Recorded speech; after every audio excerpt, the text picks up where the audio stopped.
اچھا بہت خوب لکھتی ہیں. نفسی کثرے سے. اس کا عنوان ہے کہانی کا مکھنچو. ارے ارے واہ جی. وہ کچھ بدل سا گیا تھا. ہاں. کچھ تو ایسا ضرور تھا جو اس نادیدہ کو دید کر رہا تھا. کیا بات ہے. اتنا عام تھا کہ بیشتر منظر سے اوجھل ہی رہتا, ہمیشہ فریم سے باہر. شکل اس کی عام سے بھی کم تر تو حلیہ محبتر. ہاں. نہ نام میں نیا پن اور نہ ہی رویے میں زمانہ سا. ارے واہ واہ واہ واہ واہ. نام عبداللہ سو لاکھوں کروڑوں کی طرح فقط اللہ کا ایک بے بس بندہ, یعنی ہونا بھی نہ ہونے جیسا. چھدرے بال, تنگ پیشانی اور چھوٹی چھوٹی آنکھیں, رنگت دبتی ہوئی جس پر بچپن کے بگڑے خسرہ نے مزید سیاہی پوت دی. اس کے سراپے میں واحد اچھی چیز اس کا لامبا قد.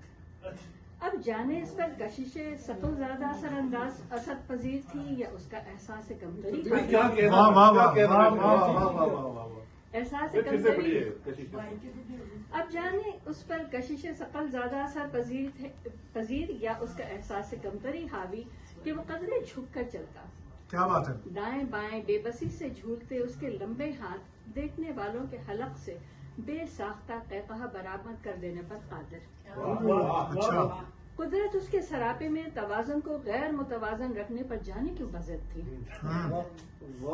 اسے دیکھ کر ذہن شدت سے لفظ مکھنچو دہرائے چلا گیا.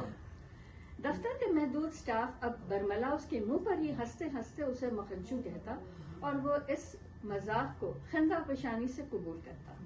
جانے یہ اس کی بے حسی تھی یا بے بسی.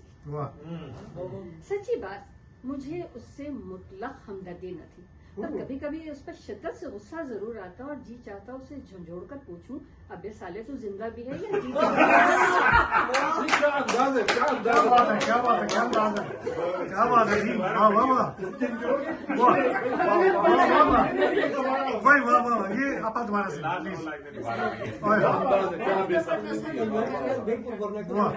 سچی بات مجھے اس سے مطلق ہمدردی نہ تھی, پر کبھی کبھی اس پر شدت سے غصہ ضرور آتا اور جی چاہتا اسے جھنجھوڑ کر پوچھوں ابے سالے تو زندہ بھی ہے یا جیتے جی گزر چکا. وہ ڈپارٹمنٹ کا سب سے مستند کلرک, مگر اپنی اہمیت سے کلی طور پر ناآشنا, بے وقوف اتنا کہ اپنی یاد دہانی کی نوبت ہی نہیں آنے دیتا. ایسا باولا کہ وقت مقرر سے پہلے ہی مکمل بے داغ کام صاحب کی ٹیبل پر موجود ہوتا. اب ایسے عقل کے پیدل سے اپنے ہی دشمن سے بھلا کسی کو کیا ہمدردی.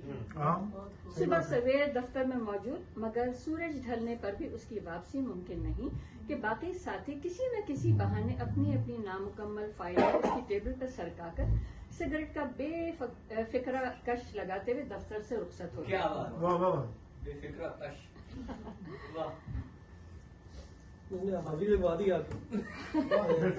اب ایسے اول جو خوراک کا خادم جیسے جہلوٹ کی کسے فکر. درد سے ہیں بھی فاختہ تو وہ انڈے کھائیں کہ مزدار میں جو ہیڈ کلرک تھا باقی تینوں کلرک بھی اس کی محنتوں سے خوب مستفید ہوتے ہیں. میں نے ابتدا میں ذکر کیا تھا نا کہ وہ کچھ بدل گیا ہے. زور کا جھٹکا تو مجھے اس دن لگا جب میں نے اسے فون پر سرگوشی کرتے دیکھا. اس کے چہرے پہ چھلکتے جذبات گواہ تھے کہ اس کے دل کی کلی کھل چکی ہے. یہ بات ہے. حیران کن بات اتنی کہ کون بدذوق اس گھانچو پہ مر بیٹھی ہے.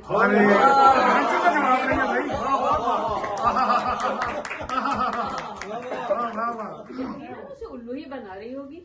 دنیا کی کوئی بھی بنت حوا بقائم ہوش حواس اس کا مرنے بننے سے نہیں مرتی. کیا بات ہے. کیا بات ہے. کرسی پر بیٹھ کر تنگڑا کر رہ گیا کہ میں نے اپنی نخریلی سالی کو اس کے سر مڑنے کی کوششیں کی تھی, مگر آج کل کی فینٹیسی ماری لڑکیاں اور ان کے اونچے خواب. میں نے روزی کو 1000 بار سمجھایا کہ عبداللہ ڈگڈگی کا بندر ہے, پوری کمان تمہارے ہاتھوں میں رہے گی, مگر روزینہ بیگم کی نہ ہمیں بدلی ہی نہیں. وہ بے وقوف ہنوز عمران ہاشمی کے خواب دیکھتی اور عمر کی 33ویں پائیدان پر گھومتی.